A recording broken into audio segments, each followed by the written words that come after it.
at that very moment too, I say, I will not go there. And for the first time in my life, another thought came, and it was, but who am I? It was like when I saw know yourself, and I saw, but I don't know with myself. And here I again repeat, but who am I? First time I asked this question to myself, and it worked. It didn't leave anybody. Wow. Wow.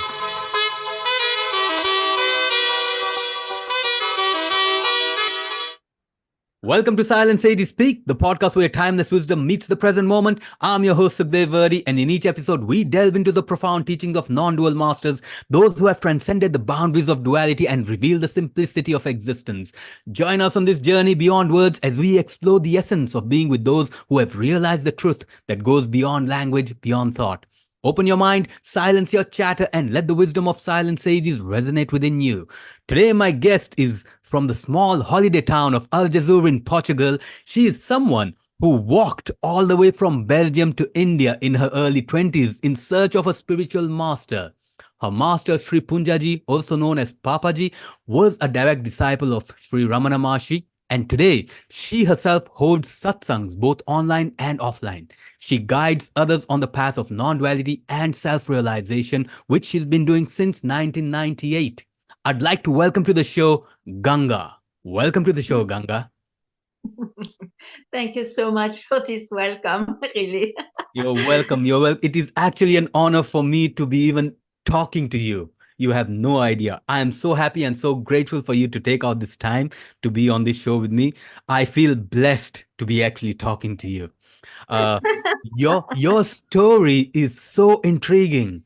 Tell me, how does somebody in her early 20s decide to walk all the way from Belgium to India? Yes. Walk us through I that must say, story of how you came here and how you met your master and your spiritual journey. So I'm going to let you talk now. I just want to hear. You are the star of the show. I must say that what gave me that decision to go to India to find my master, my guide, is that I always searched something else than what the world was offering. So I was quite lucky to have a good life. So I didn't have such a dramatic experiences in life, and yet I was searching something else. And because of my mother, she already loved Buddha and a text of Buddha near her bed. So for me, it was quite familiar to look into that direction even before my teenaging. And when I was a teenager, I started to read all the stories of the disciples and master of the Chan lineage in China. So I was more familiar in that way. So from Chan, I went to Zen, and I was passionate to see the relation and the way to be with a wise man. So in my 20s, when I was at the university, I became very despaired because I saw that life for me was totally meaningless.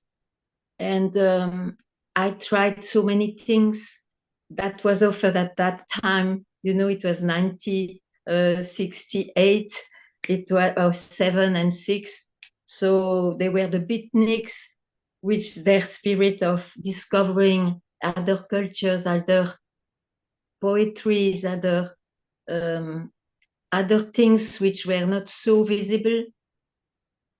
So one day I had to pass my philosophical examen, and I read Socrates. And when I read notice euton, it was in Greek to say know yourself, I asked it for myself, and I saw I could not reply. I didn't know. Wow. So it gave words to my search. So I felt, okay, I have to, now I leave everything because I was in very bad shape. It was absolutely urgent. I leave everything to find a living Socrates or a living Buddha. So I told my mom, that's a long story, but I told my mom, in 3 days I'm going. Please lie to my father. I am having a sleepover to a friend so that he doesn't keep my passport, because at that time, the parents had still control on the passport up to 21. I was in my 20s. And so she saw that for me it was so urgent to find my Buddha, my guru, that she accepted. She said yes. So in 3 days, I reached by hitchhiking. I reached Istanbul. Before that, I passed through Greece, but I saw immediately that in Greece, you cannot meet like that the saints or the people. There was this Mount Athos, which was not allowed to women anyway. So I said, I will not spend time here. Probably I had an intuition. I had then to go to India, to the country of Buddha. And so I went hitchhiking, completely taken with the determination, very unshakable, I must say, to India. And when I arrived in Delhi, it took me like a month and a half, I think so. In June, I arrived in Delhi, but I didn't know anything. So I said, I have to go to some monastery. I didn't know it was called ashram then, to have a night there. And then where I go, to the south, to the east, to the west, to the north. And I thought in the Himalayas, it's known that it's the place of the wise men. So I said, I will go to the north. I saw it's Rishikesh and all that. So I went to spend one night in a Sant Kirpal Singh ashram at that time. He was a saint. And I met him also. I had a darshan. And so I took a train to go to Hardwar. And in the train, I had an amazing experience of Kundalini, I guess. I didn't know anything at that time, but, and I heard a home through my spine and body. But I was totally alone. And so I let it be. But I think all this carried me with a strength that nobody can stop. So I arrived in Rishikesh. And there, I spent some time in Saptasaroba first, which was not crowded. It was only with 1 or 2 traditional ashram. And I was in Africa ashram then to meditate. Yeah, there was a very small Africa ashram. And for me, as I spent my childhood in Africa, I felt, he agrees to accept a foreigner, because at that time it was only for pilgrims and Indian pilgrims, But he was very, very sweet, Swamiji. So I meditated there, and my life was to go to a little island at that time that you could cross the little Ganga and go to an island. Then I met Chandra Swami, who called me from far. He just passed away not long ago. I mean, it's all a story of meditating and trying to hear how to reach that which I didn't even know, but I knew there was a wisdom somewhere. Yeah. In the end, I went to Rishikesh, and I lived in a cave between Lakshmanjula and Pulchati, that side, Ramjula side. Yeah.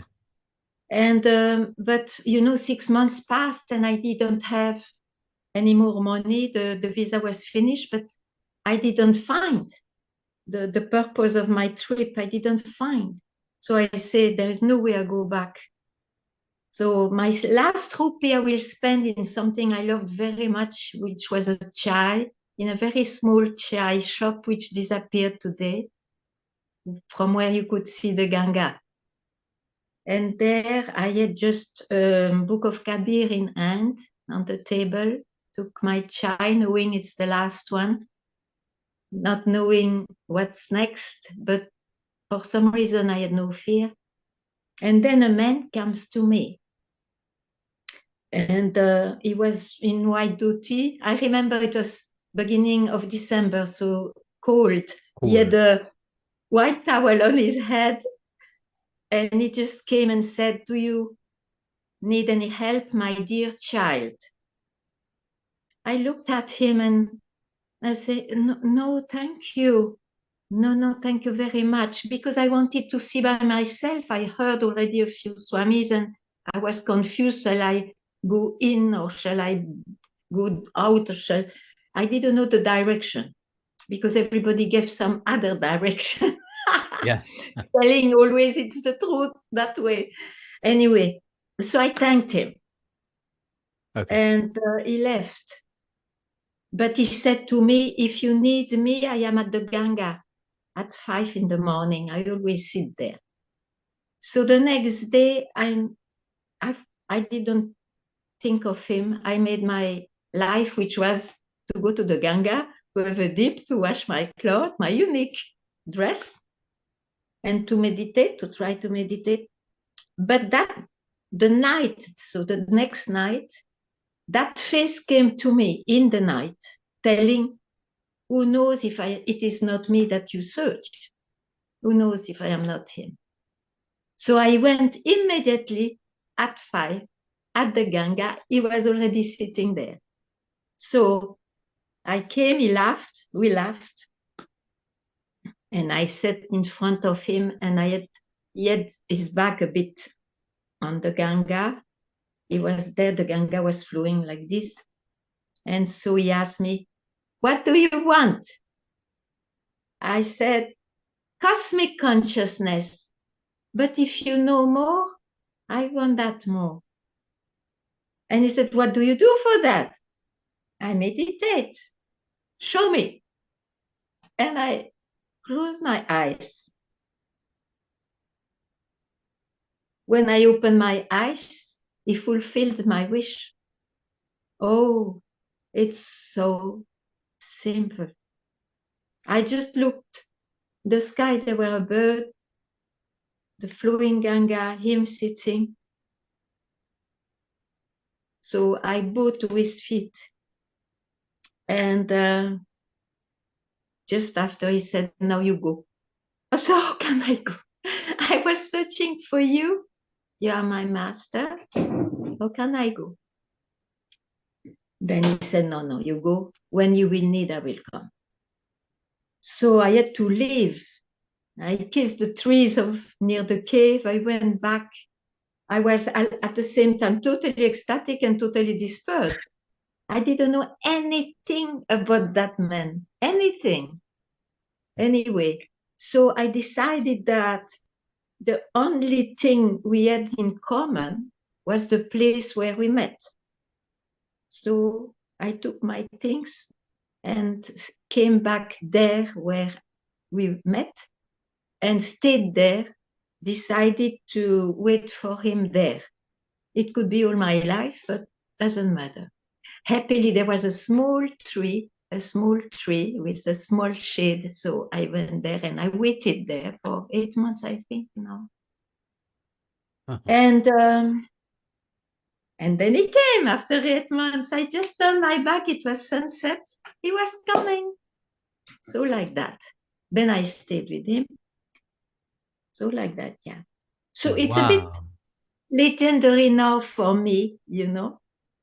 but it is the start of that beautiful life with my master. Yeah, wow. I mean, somebody trekking all the way for 1.5 months and then coming and meeting somebody and then waiting for them for 8 months again. You, like in one of your videos, you say, and what Papaji would say as well is you had the fire within you. Yeah. That's what he says when he saw me in the chai shop. He said that it's the fire which attracted Yeah. me. But then I Yeah. have to add something. When he came, it's because I didn't know all that, but he went to Lucknow when I left him, he told me to go. Shortly after, he went back to Lucknow. I never saw him again. Yeah. And because his family was living there, so sometimes he was visiting them there. And after a few months, after 8 months, he wanted to go to Arunachala, to Tiruvannamalai. And so he bought a ticket, train ticket. He went to the platform to wait his train, but there was an announcement that the train was had something wrong, and it had to take a few hours to take the train again. And so at that very spot, he saw that girl waiting for him in Rishikesh. So he didn't take the train to the south, he took the train to Wow. Hardwar, to Rishikesh. And that's how I met him. Wow. Wow. Yeah, so that's beautiful. So it means we had to meet really. Yes, yes. Papaji, for those listening, Sri Poonja ji was Ramana Maharshi's direct disciple, and Papaji has a story, remarkable story of his own. And I have so many stories about him as well. Yeah. So he had the fire within him himself. Remember, if you must be knowing that he was on a search for somebody who could show him God, and he traveled the Yes, whole yes, of India and yes, he couldn't was find restless. anyone. Yeah, Yeah, yeah. And he was like, I'm willing to give up my entire life to anybody who can show me God. So I'm not willing to sit in a cave for 20 years. I'm not willing to believe in something. Somebody who can show me God, I'm willing to give you my life. But I want somebody who can do that. That's the kind of fire that he would be talking about. yeah, Yeah. yeah. So now Papaji meets you after 8 months, and then I didn't know this till yesterday when I searched it online. So you became his disciple, and then later on, he he he married you. You became his wife, Yeah, yeah. and this is now a story which I have no idea about. But you had a daughter named Mukti as well with him. He's just And here now. oh wow. I've heard a little. There's a lot of stories which I need to confirm with you because I've heard them online and from different people. Yeah. And now I have you. I can. Hi, Mukti. Hi. Hello, Wow. Sukhdev. So I'm the product of that. It's so nice to. What? In fact, after some time, it would be nice to have you join Ganga. We'll On the seat. Sure. Yeah. Okay. Um. Namaste. Namaste. Namaste. So Papaji, he's played a huge role in my life as well. I was a devotee of Krishna, Ah, devotee of Krishna. you And yourself? You yes, were a myself. devotee yourself? Ah, Yes, yes. And I was so in love with Krishna. It was like if there is anything beyond the love I have for Krishna, anything called self realization or mukti or moksha, anything, I don't want it. I just want to mm, be in love with you, Krishna. ah, And then I was kicked out by Krishna. I was pushed towards the path of Advaita and knowledge. And then I came across the videos of Papaji and Ramana Maharshi. And Papaji himself was such a devotee of Krishna. And absolutely. he was, I mean, the stories that we've heard, he would wake up at 2 in the morning and chant Krishna's name. Krishna would Ah, manifest in front of him and they would play and oh, dance really? all night. Really? Oh, Yeah. And you were then, playing with it. yes. And then he went on to realize the self and know what the truth is. So it opened my mind that Ah, you know, Krishna, for somebody who is manifesting Krishna in front of him and dancing with him, he is saying that the truth is the self. I need to find that out. Otherwise, I yeah. would still be, To devoted to understand. Krishna. Yeah. So Papaji has played a big role in my life as well to say, Oh, that uh, this wonderful. I remember one of his sayings where he says when you realize the self even the gods come to visit you. you know and Buffalo. yeah, so Papaji was an incredible person. You tell me now. Now tell me how you now, as a disciple, you stayed with him, and then you got married, and then there's the story of how you realized the self 29 years after. Talk Yes, I about was that. very slow, as you see. But probably I wanted also to enjoy the life he gave me. Yes. Yes.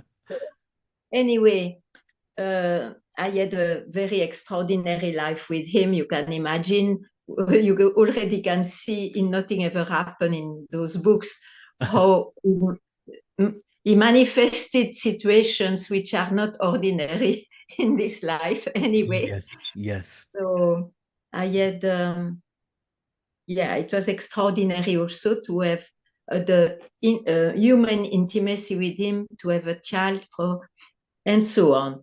So when in Lucknow, there was a new chapter of his life, isn't it? Because we knew him. When I say we, it was because Mukti was always with me when we visited him. We knew him alone or with a few, in the end, with a few people who started to have glimpses with him, you know. And but Lucknow time, it was a crowd. The crowd came also because Osho passed away. So many Yeah. disciples of Osho started to come to Papaji. So it was a new chapter.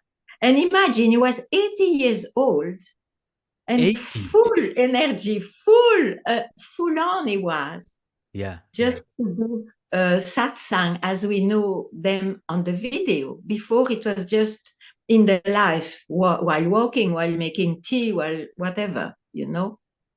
Then it was very new shape of it, we can say. So 7 years passed in Lucknow, and then he passed away. But I got a phone. I was in Belgium. Mukti was not there at that time. She was in French Guiana. And telling Papaji is passing away. So I found that news, so I knew it would happen one day, but that news was for me as important than the event of his meeting. So I got a terrible doubt. Did I ever listen to what he tried to show me? Terrible doubt. But as that was my luck, as I always heard him, don't go into any movement of the mind. At that very moment, too, I say, I will not go there. And for the first time in my life, another thought came, and it was, but who am I? It was like when I saw Know Yourself, and I saw, but I don't know with myself. And here is, I again repeat, but who am I? First time I asked this question to myself. And it worked. It didn't leave anybody. Wow. Wow. This actually goes to show So, that maybe you were meant to live the life as a wife with him before realizing the self. Maybe it would have been different if you did realize it when you were with him. yeah, Yeah. sure. Uh, Sure. yeah, I listen to a lot of David Godman's videos as well. And in one of them, he says that Ganga, Papaji's wife, I'm not sure whether she knew this, that she lived with one of the greatest saints of her time. She was Of course really, I knew. Of uh, course I knew. I always knew. because I think you told him once, he says in his videos that you met Ramana Maharshi as well yourself, didn't you? As a Did you? vision, yeah. Yeah. Okay. So I think there was this video where he says, you said that you know Ramana and you know peace around him. But when you see Papaji, you never had that kind of peace with him. Oh, I would not put it that way. I would uh not put it that way. okay, okay. I saw No, that in one what of his I videos. say, first of all, I never met Ramana. Oh, Ramana, okay. because I was 3 years old when he left the body. I never met Ramana. I had the visions of Ramana, which were looking very real, but I never met him. But I always said, if I met Ramana, Yeah. I would loved him so much, but I would have also thought it's just an imagination, because probably he would not have allowed that to me. But I would have also thought I have to be a saint. While with Papaji, it was not about sainthood. He would not say you have to transform your behavior or your personality. He went to the point directly. Yes. You see? Yes. So, but it was a bit a joke to say so, of course, Yes. you know? Yeah. Yeah, but Papaji was I cannot say I didn't know peace with Papaji. I had such an amazing life of course, deep peace and deep challenges too, of course. Okay. Papaji was incredible.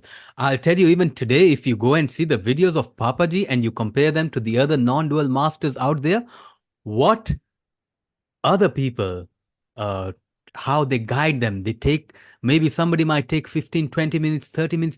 Papaji was instant. Somebody would come and sit in front of them or in front of him, and within 20 seconds would be burst out laughing. Yes. I mean, yeah, Papaji was incredible in that way. And tell me about his... But that's why in the beginning I related, I met a Zen master because he was so quick. It was so, he was even known as a giver of glimpses. Imagine who is there today as a giver of glimpses. It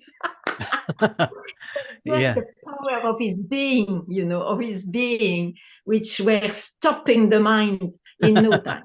Yes. His famous phrase was "keep quiet." Tell me about that. He would just say, "Keep quiet," and that would be it. Somebody would just burst out laughing in joy. And see, is it because that everybody simple? says to do something. Everybody says to do something, Yes. and he says, "Keep quiet." Okay. So tell me, why did it take you 29 years then to keep quiet? I was keeping quiet, but it was a state. I didn't question who is keeping quiet. Yes. That is so important. So important. So Essential. important. Yes. Because that question is the one that turns you within. Till then, you may be quiet outside, but the question No, turns. even inside, you can be very quiet. You see, if you follow what I did a lot also through Papaji, neti. It's not what you are experiencing. You are not the experiencer of your experience. Not this, not that, not this, not that, So finally you keep quiet inside too. Yeah. But then for me, I know everybody lives it differently, but I was not aware that I was still someone keeping quiet. Because I thought, after all, even if I heard it so much from Papaji, but I had a big archetype probably that wise man is like somebody gets enlightened. While I saw it's when you are nobody that there is. Yes. So that took me time. Yeah. It's not that the person gets freedom. You get free of the person. You are freed of the person you think that you are. It's not the person who gets enlightened. Yeah.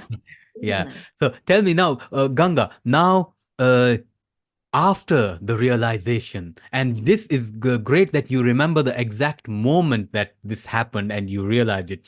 How did life change after that? What was different? Or was it the same as before enlightenment, chopping wood, carrying water, after enlightenment, chopping wood, carrying water? Yes, I can tell you. Well, first of all, I was put in a certain state, in a state of extreme Shakti, extreme self-knowledge, extreme joy, I can say, that carried me for a few years, but I knew it was a state. So there was no problem. I had no confusion about that. But then my life was carried like this, and that's how, with the demand of someone to give satsang, Sadhanya said, yes. And then I was a bit shocked by my answer. But then I said, but why not? Why should I take it back? So like this, it started. So in that way, it changed my life because I started to give satsang, which was not there before. Yes. And I was carried with that energy of extreme joy, not to search anymore, etc. Now that state faded away. One day I woke up, oh, it's not there, no problem. Yeah. And I continued my life as it was always after all. So I don't think my life was different, and yet I found what a blessing. What a blessing. It's unique, you know. Yeah. And so, but I cannot say that situations or the way I react may be different, may not be, but I am not searching anymore. There is no seeker. Okay. And that makes probably the magic, the blessing, the gratefulness always there. Yeah, yeah. So did you have any period of isolation or where you went into a shell? You know, when it happened to me, before I came into spirituality, I was a pop singer, bhangra, high energy performer on stage. And then this happened and it changed my life inside out completely. And then I had to go and find out what it was. And that took me about 3-4 years. And I was still in a state of isolation, not willing to come out and talk to anybody. I had shut myself out from everybody. I did not want to meet anybody, family. I thought if anybody heard what I'm talking, they're going to think I've lost it. I've gone crazy. I've gone mad. And then, pop singer, a singer now talking about spirituality. So for 8 years, I was like that. And then just last year, maybe about 6 months back, I suddenly had this urge. Now I have to go out and talk about this. I have to deliver this. Okay. So did you have any period like that? For me, what happened when it happened in the story of that seeker and the master, when it happened, I knew exactly what happened. Of course, it was clear, like amazing, because my background was so 29 years of hearing about that. So my mind had a very solid background, and I mistook 2-3 times amazing glimpses I had for it, but as they disappeared, I understood, oh, it's not yet that. So this time I would not miss it. And I didn't miss it. So I knew what it is. And for 3 months, it's true that I didn't speak about that. I didn't tell my friends. I was alone till the time somebody asked me to give satsang. But it lasted 3 months. And after it was in the public. Ganga, let me just tell you this. I can just see Papaji talking through you. You are talking exactly like him. His finger movement. I got his nose or something. Yes. Oh, wow. What an incredible life. And it is such an honor still to be talking. I'm so thank you. The story of every seeker who can drop that search and the seeker itself is a blessing. It's amazing. Yes, yes. Tell me now, I saw some videos of you teaching. You teach now, you do satsangs and you guide other people on the same path. But I was intrigued. I saw one video where you're teaching children as well. Now, tell me, how do you guide other people on the same path now? What are the techniques? I saw one of your what I liked, number one, I liked the way you start your satsang, exactly like Papaji. Really? May there be peace upon the universe, and then welcome to satsang. This is exactly how Papaji used to start his. And I saw a few of your videos, and you start it in the same way. How do you guide somebody now to I tell you something, and I realized it, of course, a few years back, but only a few years back. I think I am absolutely spontaneous. So I have no guideline to teach.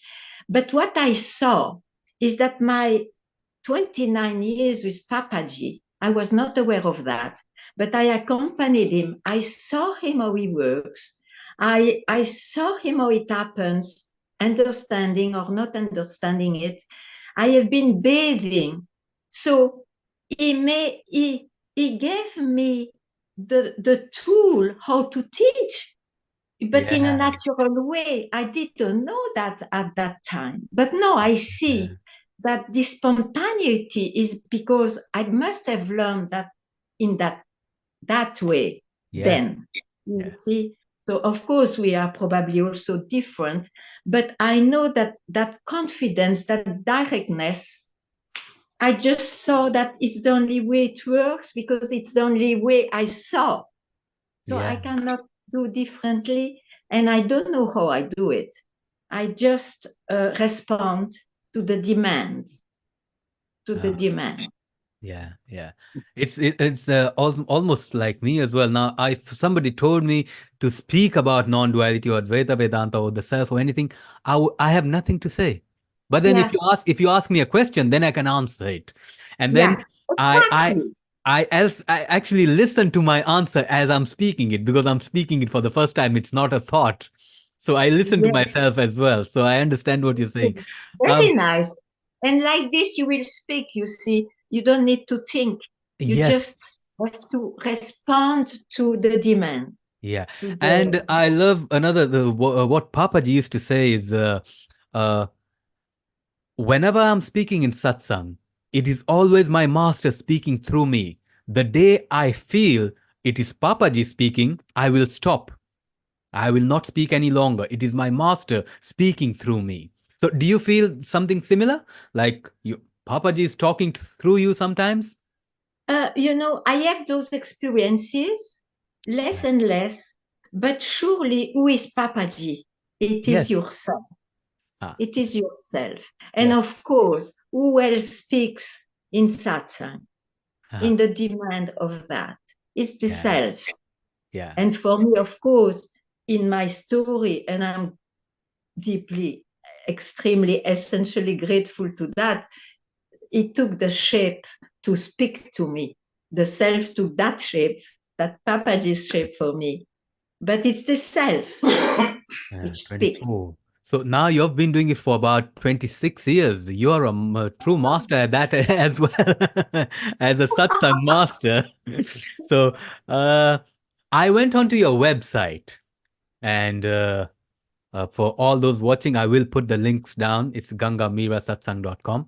But I loved some quotes on the website and I would like you to talk about those quotes. Um, Ah, the, which the, one? I will read them out. So it says, Satsang is to remind you that you already are what you are. I'll give you four of them, then you can talk about maybe one or two of them if you like. The second one is Satsang is to wipe out all illusions. Yeah. And then the third one is Satsang is to tell you, go back where everything rises. They're beautiful And sayings. And the fourth one is whatever rises and falls is samsara. yeah, I don't know if it needs comments, you know. Yeah. No, It's I would true. love to hear it from you. It's just an indication that it's Yeah. surely not in a landing place that the mind offers. Yes. Yes. Wow. Wow. That is profound. Not in a landing place that experiences, let it be physical, emotional, or conceptual offers. Yeah. Wow. In just 3 words, you've just completed the whole thing. That is profound. Not where anywhere the mind lands. You do Yeah, not whatever wherever the mind lands. That is not it. it is its expression. It is the Yeah. expression, the Uh, creation of so many quotes come to mind about the mind. Papaji used to call the mind a graveyard. It is where the past lives. the past is a graveyard. Yes, Yeah. it's amazing to say so, huh? And he also used to say, "What is the mind? The mind is just a bundle of thoughts. It's Yes. nothing but a bundle of thoughts." So true. You know Yeah. it. You've seen it. I have studied, I'll tell you my story. When I got after devotion to Krishna, I came into non-duality. I was pushed into Advaita Vedanta, so I studied the Upanishads, the texts, and then I started coming across the sages. So Ramana was one of them, and so I Ah, studied Ramana extensively, and then I studied his disciples, which was Papaji, and ah, then the other ones as well. And let me tell you now this, I don't really share this with other people. I don't really share them because they're not important. We understand these experiences are not important on the path, but it's good to hear them so that they are a guide for anybody who has this experience and yeah, it's is an told, inspiration. yes, that they are not what you're supposed to look for. I had Papaji come in my dream. So he came into my dream once, and when I was a devotee of Krishna, and he tried to like touch me and kind of, say, I am here for you. And I like pushed him away. I said, no, I am a devotee of Krishna. I can't become your devotee. I'm a devotee of Krishna. Yeah. And then after a few months, then Ramana came, and Ramana just, how it happened is, suddenly in the night, my body, as I'm lying down, I wake up, I sit up on the bed, and before me is the picture of Ramana made of light, Mhm. complete light. And he looks into my eyes, I look into his eyes, and then I go back to sleep. And then in the morning, when I wake up and I sit for meditation, uh, I felt literally like my subtle body, my energy body, has been held by some beings around me, and it was taken out of my physical body. Now I know that I am dead.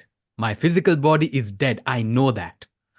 And from the top of my head, something merges out, comes out, and I, what I was, comes out from the top of my head and merges into the universe. And then this subtle body is put back into this physical body. And since then, I have never been in my body. I am not in my body. This, Really. so what I am is everywhere, everywhere. And Ramana is not somebody who I used to follow, but he showed me that when you're on the path, the guru is also looking for you. Oh, yes. So the Your, guru your, will uh, find you. your fire brings him, will Yes. create him to help you to hear what you have to hear or Yeah. see. Or Yeah. So for me, talking to you, I can't express what joy and what an honor it is. You have no idea what you mean, just me just seeing you. It's like I'm seeing Ramana, I'm seeing Papaji, I'm seeing divinity in you right now. yeah, but I am yourself. Yes. That's what you love, isn't it? Yes. Yes, that's what you love. Yes. Yes. Yes, Yes. yes. That It's is never so. away from you. It's Yeah. never away. Yeah. Never. So the reason I don't really share this, and I'm sharing this with you, it's the first time that I'm sharing this experiences, is because this is not something to look forward to. Anybody watching this, you're not supposed to look to forward to such experiences. People Yeah. sometimes saying, "Oh, I didn't have that experience. Why didn't I have it? I'm looking. I Mhm. want to have that experience." It's not Mhm. important. Um, It's not wow. important, but they come on the way. They Yes. come on the way Yes. of love for Krishna or Yes. investigation into the So self. in 2019, when I realized this and I couldn't keep it within myself anymore, and I didn't want to come out and start talking to people, what I did was I wrote all the knowledge that I had realized or wisdom I had. I put it into books, Very and I good. and I took little parts from all the saints that I had studied and integrated them into the story. So Ah. my character in the story is, he's called David, and he comes to India in search of a master, and his search is exactly what Papaji's search was. He comes and he says, I am willing to give my life to somebody who can show me God. Mhm. So I took Mhm. that from Papaji. Mhm. His search, he went all around India and they met everybody, and then finally it didn't happen, and then Brahmana appeared and at his home in Punjab. Yeah. So Um, it was a big inspiration. Yeah. So Papa, I am indebted to Papaji, and now I We am are indebted, all indebted, and I am you indebted to you now. I know. will keep in touch with you. I'm gonna keep in touch with you. Okay. This you know of David Godman. Yes. So I David met God. him in Tiruvannamalai, yeah. Okay. And So in Lucknow. I met him in Lucknow also. Because yeah. we had a little interview for Nothing Ever Happened in the second volume. Yeah. Yes. I was just coming to that because he was writing about the stories of the disciples of Ramana, and when he came across the story of Papaji, he said, I can't just include Papaji as a chapter in the books. This person deserves a whole book. Yeah. 3 volumes is minimum. Yeah. So Sure. were you there when he was interviewing Papaji and getting information? Because I realized he was sitting with Papaji and asking him questions so that he could write the book. Were you Yeah. there in Lucknow with him at that time? With Papaji? No. I came to visit twice in 1992, and David was there writing or collecting informations for the book. And Yeah. so I went there a few afternoons during the nap of Papaji to to be interviewed by him, and he was writing whatever he Okay. wrote. Okay. That's great. That's great. Um, One quote I want to. This is now from somebody. Suppose there's a new person who's not heard about non-duality, a seeker who doesn't know what oneness, unity, Advaita, or the self is. When we say the quote from your website that says, "Satsang is to wipe out all illusions." Now, Yeah. everything is an illusion. We know that. The Upanishads can logically tell you how it's an illusion. How do you respond to a question like, how is everything an illusion? How do I believe? Because what I see seems real. What I touch seems real. Yeah. Sure. Um, I think at that point you just showed that person that whatever it takes for real was not there before it appeared. It had a span of life and disappears. So that he knows everything goes on changing. You cannot trust something which goes on changing. Now tell me, is there Wow. anything escaping that law in this universe? No, not at all. No, Yeah. no. So then the question, if you are struck to see suddenly, then the question is, but who sees that now? Who sees that now? And probably that person can say, I see it, I experience that. Yeah. So that he knows that now that I is the root cause, is the first rising thought, which creates all this huge tree of universe. So the most important, instead of cutting branches infinitely, you go to the root and ask, but who am I? You see. But Yeah. that can take, of course, weeks or years, depending on each one, to be struck by this finding, by this kind of extreme revelation, which can change your path, isn't it, in life? Yeah. Wow. Wow. And you say that there's that realization can happen in a split second as well. And that can be life changing completely. Oh, practically, yeah. Wow. Oh, okay. Ganga. I'm feeling odd just calling you by the name, but I'm gonna stick because that's what you said, Ganga. I wish I could add I Shri Ganga or something else, but I'll stick with Ganga. This has not yet existed. I would. Oh yeah, I forgot to ask you that. How did the name come about? Who gave you the name, and why the name Ganga? Yes, it's that. You know, I was called Mira before. That's why my website, my email is Ganga Mira.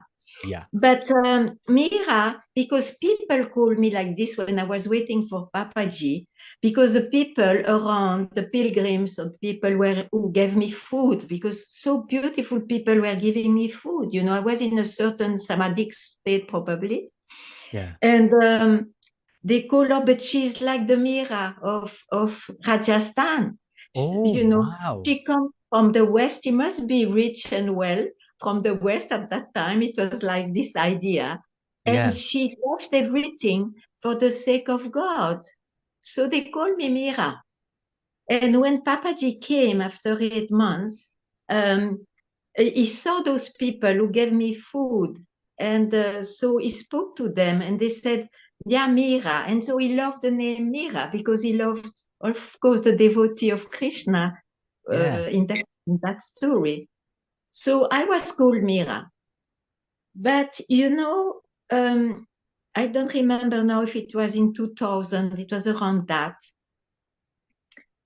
I felt I am not such a symbol of Mira, except that it's true. I dedicated my life to wisdom, or to know what is beyond or prior or the background of all this. But I felt I'm not a symbol of devotion. So I was absolutely devoted to my master because I saw, for me, it was extremely important to have a clear mind. My mind had to be cleared up. So I saw, okay, devotion is not totally me. And the Ganga has been the major turning point in my life because I met Papaji there. So I gave myself the name of Ganga, and I said it before a satsang in Tiru when I gave it. So myself, I gave that name. Oh, okay. You gave it yourself. Wow. Uh, uh, Papaji is known to have been giving a lot of names to the Westerners who came to him, right? Yeah. Yeah. He tried to give me another name, but it never worked, lasted more than 2 days. So he came back to Mira. So, so I felt free to give myself a name. Okay. Oh, it's a beautiful name. And let me tell you, you look like the goddess Mira. You are. Oh my goodness. You How must have how hmm? how does your face glow and Oh, I have a didn't hear. smile even at this age? I didn't hear. What? How does your how does your how you do you still have a glow on your face shining all the time and a Oh, this smile I on your don't face? know. You say it. I think it's you must have a shining look.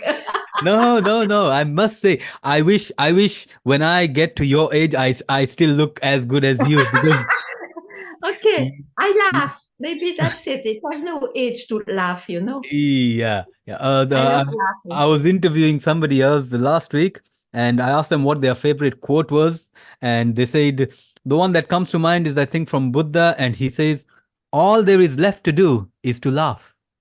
Oh, Nothing else it's to do, just to laugh." it, it just vanishes words and Yeah. whatever Yeah. state you have. You just Okay, laugh. Ganga, you speak French as well because I see your satsangs in French as well. How can people get in touch with you? What all do you offer apart from your website? I will put the links on of the website on the in the description. Um, you are on YouTube. Yeah. I know you do online and offline satsangs both, and Once a month, I give a French satsang on Zoom. That's all. Once on a the month. okay, For the okay. French because they don't know English generally. Yeah. They start to know, thank God. But for them, I give that because they don't have so much satsang by a French speaking person. Uh, So it yeah. for them it's So important. you do a lot of offline as well, where like you have house meetings where people come in and Offline um, means in my life. yeah, no, Yeah, offline as in I give houses, like satsang. Yeah, I give satsang twice a week, and I give satsang whenever on the beach every day where I go with my dogs. Um, I whenever, if it happens, whenever it happens, okay, I okay. The stronger details than my will. Tell me about this place that you live in. When I read about it, I said I thought I must shift there and come and stay there. It sounds so beautiful. The only thing is, I am very happy that there is no crowd here. That's the reason I said I love. It has to be kept like this, otherwise I will move. But welcome anyway. Welcome. Yeah, the beauty of this place is that it's less and less like this, but it was very solitary. It is near the wild ocean that I love. Yeah. And I could give satsang for years and years and years on the beach, in the gardens, and all that. Then when we became a bit more, some rooms were given. And now I must say, a friend gave his own place, a satsang bhavan, really, for satsang since years, and that's very kind, like that. And welcome. I mean, but there's no ashram. You see, there is nothing. So everybody has to take care of himself, which maybe is a bit more difficult than to follow the rules of an ashram. But it's for the wild ones, for those who cannot obey easily. So there must be a voice for them too, isn't it? So they have to have, the fire must be there. Yeah. The fire. Ganga, Mukti, your daughter, is there as well. Is she into spirituality as well? Is she does she do satsangs? Totally. But then I prefer she tells, because it's totally her path too. She's there. Yes. I would love to have her there. In fact, if you want to even pan the camera, I think the Moksha told me that there is a sangha there. There are a few people who have come to listen to us. Only Vishwa, Moksha, and Premnat. Only three. And Mukti. Okay, yeah. It was a bit private today. So Mukti comes to my place. No, if you can sit together, if possible, that would be nice. Yeah. She can come and stand behind you. I'll still be able to hear her, see her. No, it's okay. Okay. So you and Papaji had one child, Mukti, that's it? Well, that was plenty enough. I always said, to have one pearl, I would not risk to have two. Welcome to the show, Mukti. Thank you. Thank you. This is totally unexpected. Is it? Sure. I don't know if you've had, I love to have fun on this chats, and I try to make it very light-hearted instead of making it very serious and awareness, consciousness, and very divine. No, seriously, not me. So you are one of those special childs, having been born into a sainthood family. The father and the mother are both saints. Yes, it's a very special incarnation, I must say. Yes, in fact, I think Krishna says that in the Bhagavad Gita, that one who has really good karma and has done a lot of previous work in their previous lives on spirituality gets the good fortune to be born into a family of saints. And you are one of them. Thank you very much. I don't know if I believe in anything, but I am lucky to have been born in that. And maybe I chose well also, because it was my path. Yeah. Talk me about your journey. How did you grow up seeing, the Papaji doing satsangs, and then Ganga also getting into spirituality and doing satsangs? How was your childhood like growing up with them? And did you have an inclination? And was there a rebellion that, mostly a lot of... I went through every phase, I think. Yeah, talk us to that.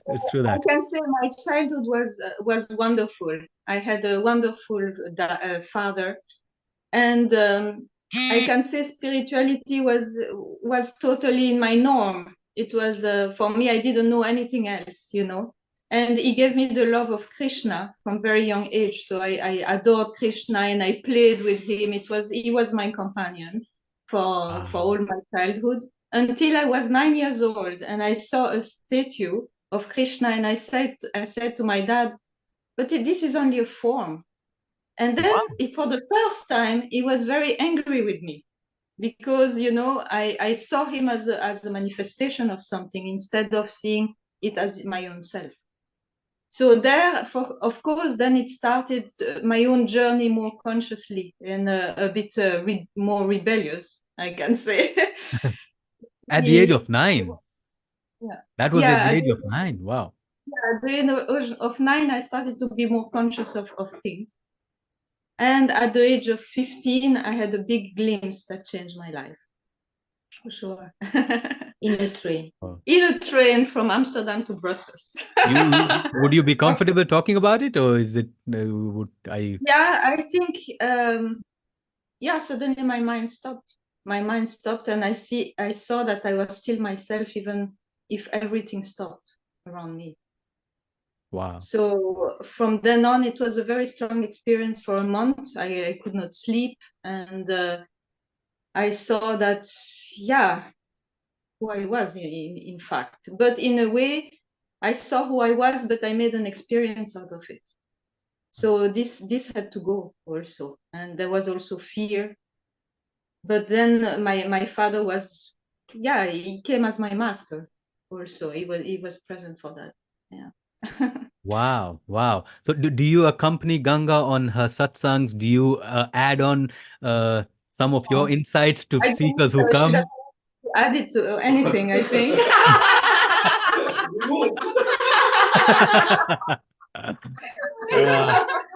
But I love to come, yes, because it's my life. It's my life, yeah. Yeah. Do you give satsang yourself now, No. or are you planning to in the future? There is one I don't need. One is enough. I remember another story that I read of you, Ganga, that after you got married to Papaji and you went back to Belgium, and then when you attended Papaji's first satsang, you attended his first satsang. He answered all your questions that you have had in your whole life in that one satsang. I would put it in a different way.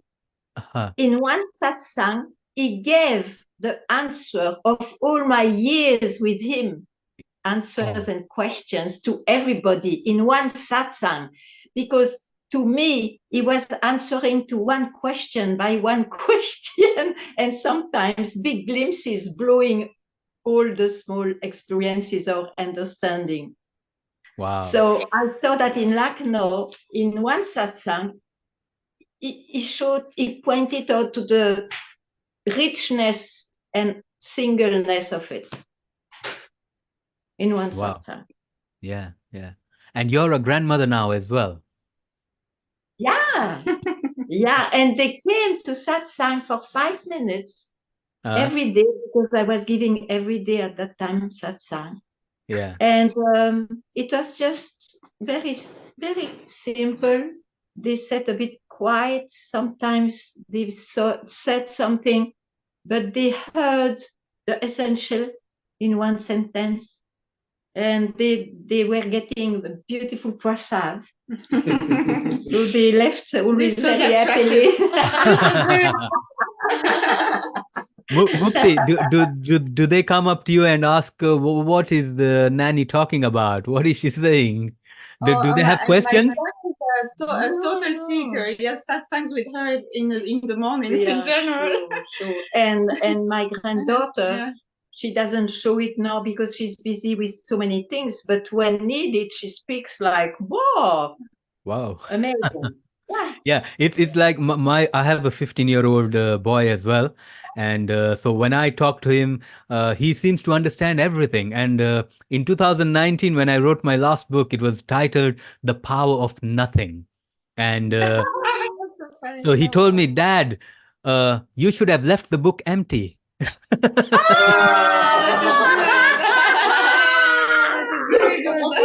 You see how it's transmitted by its own. They seem to understand it much faster than we do. Yeah. Very good. Very good. That's Ganga, true. is there anything that I have left out or missed out that you would like to talk about your life, about Mukti, your grandchildren, your life, about non-duality, the self, anything that I missed out that you think people listening to this would benefit from? on their path of self-realization? Well, we can say I was a simple incarnation in a woman form. By chance, I don't know from where it came, that search of something else came very young, and I had the fire to fulfill it. And so I can even, it's maybe funny to speak like this, but if I die today, I fulfilled my incarnation. And on top, I had the gift to have a family with my own master. So it's a cherry on the cake. What else could I wish? I try sometimes to invent a desire. I don't have one. So I wish that. Why not? I wish that to everyone. Any words of guidance for somebody who's still trying to realize the self, questions they might have, or maybe some obstacles they might be facing? I think even if one doesn't understand it, but to hear what you search, you are already it. Yeah. You are already it. So you don't need to search for it. So keep quieter and quieter and quieter, so that gets obvious. Eventually. Tomorrow I may say something else, but let's do this like that. There is nothing that you can desire because you are the universe. There is nothing to desire. Well, I mean, I always like to have a good coffee or a good time, but I don't mean those things, you know. Yeah. All right. So we've come down to almost an hour. I thank you, Ganga, so much, and Mukti, and thank you so much, Sukhdev, and all the other people who are present there. Thank you so much. I don't have words to thank you, because for me, I see Papaji, I see Ramana, and to be able to talk to you. We will come to see you in Bombay. Not come and see me. You will come and stay with me. And see your son. Yes. Yeah. Lovely. Thank you so much. It's been such an honor. And Mukti, would you like to say anything? You have anything in mind that you would like to say? Anybody watching? Any upcoming events of Ganga that people might attend or can get in touch with online? I don't know. You ask me. I have nothing to say. Okay. So I will put... I tell you, she can be sharp like a laser arrow. Oh my God. With me, people are kind, and, you know, with her, they're afraid. Can you get her to do one of them? Can you get her to do one of them?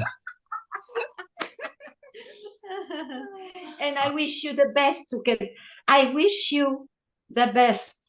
Thank you so much. Thank you. I'm sending love and blessings to both of you. Uncompromising way. Thank you. Thank you so much. Bye-bye. Namaste. Bye. Namaste.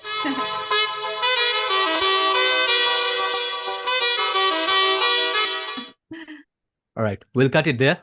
You can just have a little chat. Thank you so much, Ganga. I truly mean it when I say you mean so much to me, because Papaji has played a big role in my life. And when I read your website last night, I couldn't sleep. I was like, I'm going to interview Ganga, Papaji's wife. Mukti, there was a story. I don't know whether it's true. I heard it or I remember it somewhere now, because Ganga said that Ramana passed away much before that. She met. 3 years. Yeah. Yes. Did you ever meet Ramana? It's funny because a few years ago, Ramana came as a vision, and I can say I really lived with him for 3 days, and this was the most incredible love that I ever had in my life. The love experience I had for these 3 days, I can say it was such a grace that after that I said I can die. It was incredible. Wow.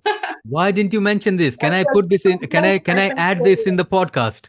Can I add this part in the podcast? Oh, I should have asked you this earlier. You missed it. No, but I'll edit it. Can I? If you give me permission, I will. If you don't, then I won't. Yeah. Yes, sure. If Oh, you want. okay. Yeah. So